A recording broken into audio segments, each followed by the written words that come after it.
Now, I can't believe how bad it's gotten. I mean, it's here. We all know we're screwed. The question is, if it's going to get worse, what do we do? The good news is this: if it gets worse, you still have time to prepare. That is money supply. It's M2. Just too much money in the system. But the question is, so what's going to happen? Let's say they raise interest rates, they push us into a recession. That's going to crush a lot of small businesses, and if prices go up, I think the problem is in the bond market. That's my concern. And the repo market, which is short term, as short as it gets. So I'm watching all this stuff. I want to know what a person can do. In 1913, the Fed is the third central bank America has had, because every president has warned against central banks, like the Bank of England. And the Fed is not federal, it has no reserves, and it's not a bank. It's a cartel of banks. And in 1913, the Fed, the third one, was created, starting with President Washington, said, do not have a central bank. Since, 1776. Not only was the Fed created in 1913, so was the taxman. The Beatles always sang about the taxman. Well, in 1913, the 16th Amendment was passed, which caused America to be taxed. And almost up to that point, till 1913, America was a tax-free nation. So what does that tell you? For money to exist, taxes had to exist. Hear me out. For money to exist, the dollar or the pound, taxes had to exist. So it was one of the biggest scams going. And that's why 1913 is so important. And then in 1944, as World War II was winding down, the world agreed to make the US dollar the reserve currency of the world, which it is today, if America promised to keep it backed by gold. So in 1944, the United States says, we promise we'll back it by gold. And then in 1971, President Nixon says, oops, we broke our promise. And that allowed money printing to go out of control. So here we are today. I just got this. It just came in. It's The Economist from London. And it says here, governments have spent $17 trillion on the pandemic, including loans and guarantees, for a combined total of 16% of the global GDP. That's how much money was printed last year. 16% of the global GDP. Now, if that doesn't cause you to run out and buy gold and silver, I don't know what will. They now have to keep printing or we crash. That's why I've been bullish on gold for all these years. You watch who's spending the money. It's the government. I don't trust them. I never have. So, they're so incompetent. I just can't believe it. They're incompetent people. They're like Marx, highly educated people who don't know how to make money. They're not capitalists. They're socialists. And if you understand that, in a few years, you're going to find out these banks are in serious trouble because of debt. Because all the Fed and the Bank of England know how to do is print more money. And as long as people will accept this toilet paper like this, people are happy. But the moment one day somebody says, oh my God, $10 billion, but it's not worth it. I was in Zimbabwe. This wouldn't buy me an egg. What's screwing us all up are academics. The academic elite, the liberal left and all this, I don't know where their heads are at, but they're not up in the air. And so the Fed fits into that category, the Bank of England fits into that category. They're doing all these projections and all this, but they're not attached to reality. When you look at the numbers, is that we're already in a depression. In other words, if the economy's been growing at 3%, it's only growing at 2%. That's a technical depression. So people are watching, the stock market's up, everybody's happy and all this, but everything's inverting upon us. So just recently, the euro-dollar curve inverted. Every time that has happened, it was followed by Lehman Brothers and it was followed by COVID. America is going Marxist.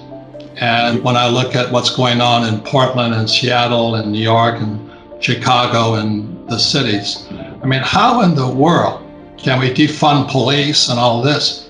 How in the world can we keep printing money and doing what we do? So I started storing gold in Switzerland and in Singapore. So in case I had to run, gold and silver are flight capital. And the problem is most people don't know the difference between a Marxist and a capitalist. Economics taught in military school are different than the economics taught in business school. Military economics is different than civilian economics. So in military school, this is in the 60s, my economics teacher said, who kills more people?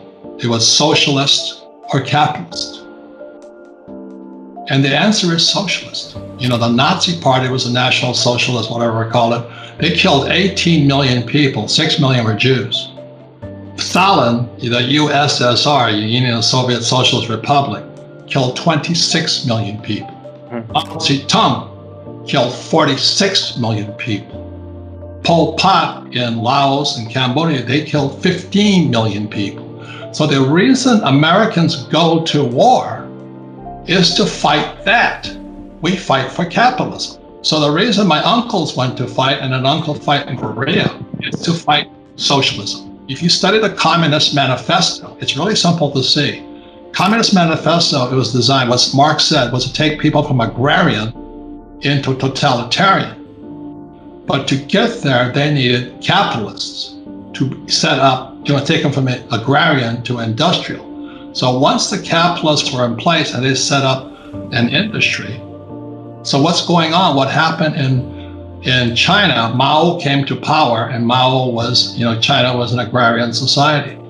So Eng comes in and he says, to be rich is glorious. He was the first capitalist guy. He was bringing in capitalism to China.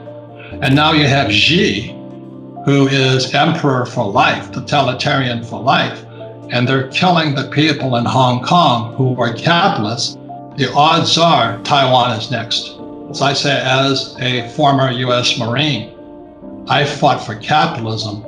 Unfortunately, America is going socialist, Marxist, and eventually totalitarian. So my money is out of this country. It's been out of this country for years. And I'm getting to run, just like the people are running out of New York City, Chicago, Portland, Seattle, and San Francisco. Well, it actually started, in my opinion, because I'm the baby boomer. The Marxists knew, or the socialists knew, the way into the US was through the students. And you look at what's happening today, our schools are out and out teaching kids Marxism and socialism. So the freedom of speech is gone. That's why I'm concerned, is we're going more and more Marxist. But it actually started in September 17th, 2019, when the repo market went crazy. The repo market interest rates went from like 2% to 10%. But that was indication that the Fed and the Treasury were going bankrupt.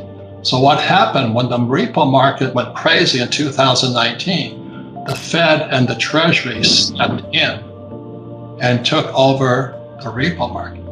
And then they started manipulating prices. So that was September 2019. December 2019, oh my God, COVID, Wuhan. Right. So I criticized that. I said, there's something fishy going on. Well, as you know, if you criticize any of that stuff, vaccines and all that, the mob comes after you. Look at the doctors who said, COVID is BS, they get fired, they get taken off. If that's not Marxist, if that is not the First Amendment being destroyed, I don't know what is. And then to get accused by the Washington Post, which is Bezos' bunch, and I have no defense. The question I have, is this biological warfare? That's my question. Being a military guy, a Marine, I'm not that bright, but I get suspicious. See, those are the questions that suspicious minds ask. When I look at that, I say, how does this Fauci have the power to basically destroy capitalism when the facts state that COVID does kill people, but it kills a certain group of people? It doesn't kill everybody. And so those are the questions, I've always had as a person who, not that I don't trust my country, I just don't trust them. Globalization is very, very left. There's a correlation between prosperity going to China and other countries and jobs leaving country. You look at what happens, so guys like me, I make more money when jobs leave, truthfully, because my manufacturing is done in China and Taiwan and Korea. And so we just recently, this is before COVID, we started bringing our manufacturing back to the States. We've got to get back to protecting the worker and the jobs. Now, that goes against the liberal point of view. What happens to the worker? That's my concern. I'm not Republican or Democrat, but I am a capitalist. I studied economics in military school, not business school. I did go to business.